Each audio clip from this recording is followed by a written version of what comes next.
வணக்கம். இது லங்காடுடேயின் இன்றைய காலை நேர உலக செய்திகள்.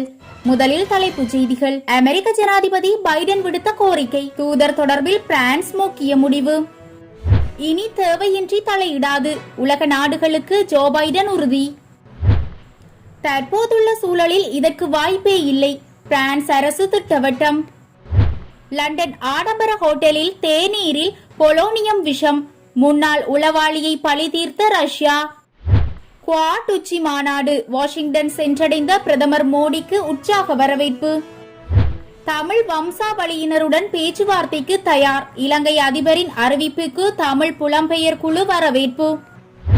ஆஸ்திரேலியாவில் திடீர் நிலநடுக்கம், பொதுமக்கள் அச்சம். ஸ்ரீலங்கா தொடர்பில் அமெரிக்க நிறுவனத்தின் பகிரங்க அறிவித்தல், வெளிவந்த அறிக்கை. மீண்டும் அத்துமீறிய சீன விமானங்கள். இனி விரிவான செய்திகள். நீர்மூழ்கி கப்பல் விவகாரத்தில் அமெரிக்காவிற்கான தூதரை பிரான்ஸ் திரும்ப அழைத்திருந்த நிலையில் தற்போது அமெரிக்க ஜனாதிபதி கேட்டுக்கொண்டதை அடுத்து பிரான்ஸ் நிர்வாகம் முக்கிய முடிவினை எடுத்துள்ளதாக தகவல்கள் வெளியாகியுள்ளது. இதன் அடிப்படையில் அமெரிக்காவிற்கான பிரான்ஸ் தூதர் அடுத்த வாரம் வாஷிங்டன் செல்ல உள்ளார். புதன்கிழமை ஜனாதிபதி இமானுவேல் மேக்ரோனை தொடர்பு கொண்ட அமெரிக்க ஜனாதிபதி ஜோ பைடன் பிரித்தானியா ஆஸ்திரேலியாவுடன் முன்னெடுத்துள்ள ஒப்பந்தம் தொடர்பில் விவாதித்துள்ளார். குறித்த ஒப்பந்தம் காரணமாக பிரான்ஸ் பல பில்லியன் டாலர் கப்பல் கட்டுமான ஒப்பந்தத்தை இழக்க இருக்கிறது. தற்போது குறித்த ஒப்பந்தமானது விரிவான விவாதத்திற்கு பின்னர் ஐரோப்பிய கூட்டாளிகளின் கலந்தாலோசனைக்கு பின்னர் முடிவு செய்யப்படும் என ஒப்புக்கொள்ளப்பட்டுள்ளது. இதனிடையே இரு தலைவர்களும் எதிர்வரும் அக்டோபர் மாதம் ஐரோப்பாவில் வைத்து சந்திக்க முடிவாகியுள்ளது. இனிமேல் எந்த நாட்டுடனும் பனிப்போரை விரும்பவில்லை என அமெரிக்க ஜனாதிபதி ஜோ பைடன் தெரிவித்துள்ளார். அமெரிக்காவின் நியூயார்க் நகரில் நடைபெற்று வரும் ஐக்கிய நாடுகள் அவையின் 76வது பொது அவை கூட்டம் நடைபெற்று வருகிறது. இதில் பங்கேற்று பேசிய அமெரிக்க ஜனாதிபதி ஜோ பைடன் தேவையற்ற போர்களில் இனி அமெரிக்கா ஈடுபடாது என்றார். உலகத்தின் முன்பு தற்போதுள்ள சவால்களுக்கு போர்கள் மூலம் தீர்வு காண முடியாது என்றும் அவர் தெரிவித்தார். தன்னையும் தனது கூட்டாளிகளையும் காப்பாற்ற வேண்டிய தேவை இருந்தால் போரை கடைசி ஆயுதமாக அமெரிக்கா பயன்படுத்தும் என்றும் ஜோ பைடன் தெரிவித்துள்ளார். எந்த நாட்டுடனும் பனிப்போரை விரும்பவில்லை என்ற ஜோ பைடன் அமைதிக்காக எந்த நாட்டுடன் இணைந்து செயல்படவும் தயார் என அறிவித்துள்ளார். கொரோனா போன்ற பெருந்தொற்றை வெடிகுண்டுகள் மூலம் தடுக்க முடியாது என்றும் அரசியல் மற்றும் அறிவியல் சார்ந்த கூட்டு முயற்சியே தேவை என்றும் பைடன் வலியுறுத்தியுள்ளார். மேலும் பருவநிலை மாற்ற சவால்களை எதிர்கொள்ள வளரும் நாடுகளுக்கு அமெரிக்கா வழங்கும் நிதி அதிகரிக்கப்படும் என்றும் பைடன் உறுதியளித்துள்ளார். அது மட்டுமன்றி உலகெங்கிலும் உள்ள நாடுகளுக்கு 160 மில்லியனுக்கும் அதிகமான கொரோனா தடுப்பூசி டோஸ்களை அனுப்பியுள்ளதாகவும் கொரோனா பரவலை எதிர்கொள்ள உலக நாடுகளுக்கு 15 பில்லியனுக்கு அதிகமான தொகையை அனுப்பியுள்ளதாகவும் ஜோ பைடன் தெரிவித்துள்ளார். தற்போதுள்ள சூழலில் கொரோனா ஹெல்த் பாஸ் கட்டுப்பாடுகளை தளர்த்த எந்த திட்டமும் இல்லை என பிரான்ஸ் அரசாங்கம் திட்டவட்டமாக அறிவித்துள்ளது.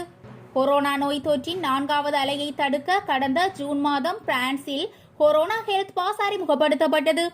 கொரோனா ஹெல்த் பாஸ் என்றால் ஒவ்வொருவரும் தடுப்பூசி போட்டதற்கான அல்லது தொற்று பாதிப்பு இல்லை என பரிசோதனை முடிவு அல்லது நோயிலிருந்து மீண்டதற்கான ஆதாரத்தை காட்ட வேண்டும். பிரான்சில் பார்கள், உணவகங்கள், ரயில்கள், வணிக மையங்கள் மற்றும் பிற இடங்களில் நுழைவதற்கு கொரோனா ஹெல்த் பாஸை பிரான்ஸ் அரசு கட்டாயமாக்குகிறது. பிரான்சில் பார்கள், உணவகங்கள், ரயில்கள், வணிக மையங்கள் மற்றும் பிற இடங்களில் நுழைவதற்கு கொரோனா ஹெல்த் பாஸை பிரான்ஸ் கட்டாயமாக்கியது. நேற்று அமைச்சரவை கூட்டத்தின் பின் பிரான்ஸ் அரசாங்கத்தின் செய்தி தொடர்பாளர் கேப்ரியல் அட்ரால் செய்தியாளர்களை சந்தித்தார். அப்போது அவர் கூறியதாவது, பிரான்சில் கொரோனா சுகாதார நிலைமை மேம்பட்டு வருகிறது. அதே சமயம் கொரோனா நோய் தொற்றின் 4வது அலையை தொடர்ந்து அமல்படுத்தப்பட்ட ஹெல்த் பாஸ் கட்டுப்பாடுகளை தளர்த்த பிரான்சிற்கு எந்த திட்டமும் இல்லை என கேப்ரியல் அத்தால் திட்டவட்டமாக தெரிவித்துள்ளார். இலங்கையில் உள்நாட்டு பிரச்சினைகளுக்கு தீர்வு காணும் வகையில் தமிழ் வம்சாவளியினருடன் பேச்சுவார்த்தை நடத்த தயாராக இருப்பதாக அதிபர் கோட்டபாய ராஜபக்ச அறிவித்துள்ளார். அது மட்டுமன்றி விடுதலை புலிகளுடன் தொடர்பில் இருந்ததற்காக கைதாகி சிறையில் உள்ள தமிழ் இளைஞர்களுக்கு மன்னிப்பு வழங்க தயங்க மாட்டேன் என்றும் ஐநா பொதுச் செயலாளரிடம் கோட்டபாய ராஜபக்ச கூறியுள்ளார். இந்த நிலையில் உலகில் முக்கிய தமிழ் சிறுபான்மை புலம்பெயர் குழுவாக கருதப்படும் உலகளாவிய தமிழ் மன்றம் அதிபர் கோத்தபாய ராஜபக்சவின் இந்த நல்லிணக்க பேச்சுவார்த்தை அறிவிப்பை வரவேற்றுள்ளது. இதுகுறித்து அந்த மன்றத்தின் செய்தி தொடர்பாளர் சுரேன் சுரேந்திரன் ட்விட்டரில் வெளியிட்ட பதிவில் அதிபர் கோட்டபாய ராஜபக்ச தமிழ் புலம்பெயர் மக்களுடன் பேச்சுவார்த்தை நடத்த விரும்புவது நிச்சயமாக ஒரு முற்போக்கான நடவடிக்கையாகும். நாங்கள் அதை வரவேற்கிறோம் என குறிப்பிட்டுள்ளார். சுமார் 10 சீன விமானப்படை விமானங்கள் மீண்டும் தமது வான்பரப்பில் அத்துமீறி நுழைந்துள்ளதாக தாய்வான் குற்றம் சாட்டியுள்ளது. தாய்வான் பாதுகாப்பு அதிகாரிகளால் எச்சரிக்கை விடுக்கப்பட்டதை அடுத்து விமானங்கள் வான்வெளியை விட்டு வெளியேறியதாக தகவல்கள் தெரிவிக்கின்றன. சீன விமானங்கள் தாய்வானின் வான்வெளியை அடிக்கடி ஆக்கிரமித்து வருகின்றன. சீனாவின் இந்த அத்துமீறலை உலகம் கவனத்தில் கொள்ள வேண்டும் என்று தாய்வான் அதிகாரிகள் கோரிக்கை விடுத்துள்ளனர். ஸ்ரீலங்கா அரசாங்கத்துடன் கெரவலப்பிட்டிய யுகதனவி மீன் உற்பத்தி நிலையத்தின் 40% பங்குகளை கொள்வனவு செய்ததற்கான உடன்படிக்கையில் கையொப்பமிட்டுள்ளதாக அமெரிக்காவின் நியூ ஃபோர்ட்ரஸ் நிறுவனம் அறிவித்துள்ளது. கொழும்பு துறைமுகத்திற்கு அப்பால் உள்ள கடலில் இயற்கை திரவ வாயு முனையம் ஒன்றை நிர்மாணித்தல், கெரவலப்பிட்டிய மீன் உற்பத்தி நிலையம் வரை குழாய் கட்டமைப்பை அமைத்தல் ஆகிய ஒப்பந்தத்தில் அடங்குவதாக அமெரிக்க நிறுவனம் நேற்று பகிரங்கப்படுத்திய அறிக்கையில் தெரிவிக்கப்பட்டுள்ளது. கெரவலப்பிட்டிய யுகதனவி மின் உற்பத்தி நிலையம் ஏற்கனவே 310 மெகாவாட் கொள்ளளவை கொண்டிருப்பதுடன் 2023ஆம் ஆண்டளவில் மேலதிகமாக 700 மெகாவாட் மின்சாரத்தை உற்பத்தி செய்வதற்கு திட்டமிடப்பட்டுள்ளதாக அந்நிறுவனம் அறிவித்துள்ளது. இதேவேளை இது தொடர்பில் மின்சக்தி அமைச்சர் நாடாளுமன்றத்தில் அறிவிப்பார் என நம்புவதாக அமைச்சரவை பேச்சாளர் அமைச்சர் டலஸ் அழகப்பெரும குறிப்பிட்டுள்ளார். திரைசேரி தகவல்களுக்கு அமைய கால எல்லையுடனான உடன்படிக்கைக்கு இணக்கம் தெரிவிக்கப்பட்டுள்ளதாகவும் இறுதி இணக்கப்பாடு எட்டப்படவில்லை என அறிய கிடைத்ததாகவும் குறிப்பிட்ட அவர் இது தொடர்பில் நாடாளுமன்றத்தில் தெளிவூட்டப்படும் என எதிர்பார்ப்பதாகவும் தெரிவித்துள்ளார். பிரதமர் மோடி கொரோனா வைரஸ் பரவல் காரணமாக கடந்த 2019ஆம் ஆண்டு நவம்பருக்கு பின்னர் வெளிநாட்டு சுற்றுப்பயணம் மேற்கொள்ளாமல் இருந்து வந்தார். கடந்த மார்ச் மாதம் 26 தொடக்கம் 27ஆம் தேதிகளில் அண்டை நாடான வங்காளதேசத்திற்கு மட்டும் சென்று வந்தார். இந்த நிலையில் அவர் அமெரிக்காவிற்கு 4 நாட்கள் அரசுமுறை சுற்றுப்பயணம் மேற்கொள்கிறார். இதற்காக அவர் நேற்று காலை 11 மணியளவில் டெல்லியிலிருந்து தனி விமானம் மூலம் வாஷிங்டன் புறப்பட்டார். 23ஆம் தேதி இன்று அமெரிக்க துணை ஜனாதிபதியாக பதவியேற்றுள்ள இந்திய வம்சாவளியைச் சேர்ந்த கமலா ஹாரிஸை முதல் முறையாக சந்தித்து பேச இருக்கிறார். இந்நிலையில் தற்போது பிரதமர் மோடி வாஷிங்டன் சென்றடைந்துள்ளார். அவருக்கு அங்கு உற்சாக வரவேற்பும் அளிக்கப்பட்டது. நாளை அமெரிக்க ஜனாதிபதி ஜோ பைடன், ஆஸ்திரேலிய பிரதமர், ஜப்பான் பிரதமர் ஆகியோருடன் குவாட் எனும் 4 நாடுகளின் தலைவர்கள் உச்சி மாநாட்டில் கலந்து கொண்டு பேச இருக்கிறார்கள். அத்துடன் அவர் வாஷிங்டன் வெள்ளை மாளிகையில் அமெரிக்க ஜனாதிபதி ஜோ பைடனை சந்தித்து இருதரப்பு பேச்சுவார்த்தை நடத்துகிறார். ஜோ பைடன் ஜனாதிபதியான பின்னர் அவரை மோடி சந்திப்பது இதுவே முதல் முறையாகும். முன்னணி அமெரிக்க தொழில் நிறுவனங்களில் தலைமை செயல் அதிகாரிகளையும் மோடி சந்தித்து பேசுவார். அப்போது அவர்களை இந்தியாவில் தொழில் தொடங்குவதற்கு வருமாறும் முதலீடுகள் செய்யுமாறும் அழைப்பு விடுப்பார் என்றும் தகவல்கள் கூறுகின்றன. இத்துடன் வாஷிங்டன் பயணத்தை முடித்துக்கொண்டு அவர் நியூயார்க் நகருக்கு செல்கிறார். அங்கு நாளை மறுதினம் ஐநா பொதுச்சபை கூட்டத்தில் 100 நாடுகளின் தலைவர்களுடன் கலந்து கொண்டு உரையாற்றுகிறார்.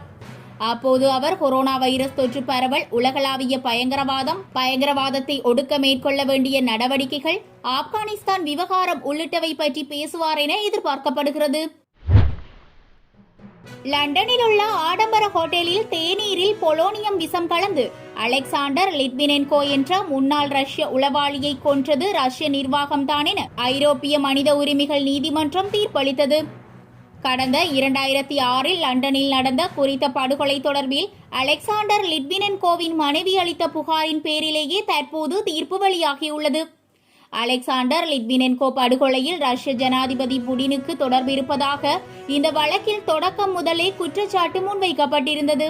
ரஷ்ய உளவுத்துறையான கேஜிபியில் பணியாற்றிய அலெக்சாண்டர் லிட்வினென்கோவை லண்டன் மில்லியம் ஹோட்டலில் சந்திக்க வந்தவர்கள் அவரது தேநீரில் விஷம் கலந்திருந்ததை பிரித்தானிய உளவுத்துறை அதிகாரிகள் 2016இல் உறுதி செய்தனர். குறித்த ஹோட்டலில் தனிப்பட்ட முறையில் அலெக்சாண்டர் லிட்வினென்கோவை சந்தித்துள்ள அட்ரேல் லுகோவோ மற்றும் டிமிட்ரி கோட்ரன் ஆகிய இருவரும் ரஷ்ய நிர்வாகத்தின் சார்பில் இந்த கொலையை முன்னெடுத்துள்ளனர் என்று பிரித்தானிய அதிகாரிகள் தரப்பு உறுதி செய்துள்ளது.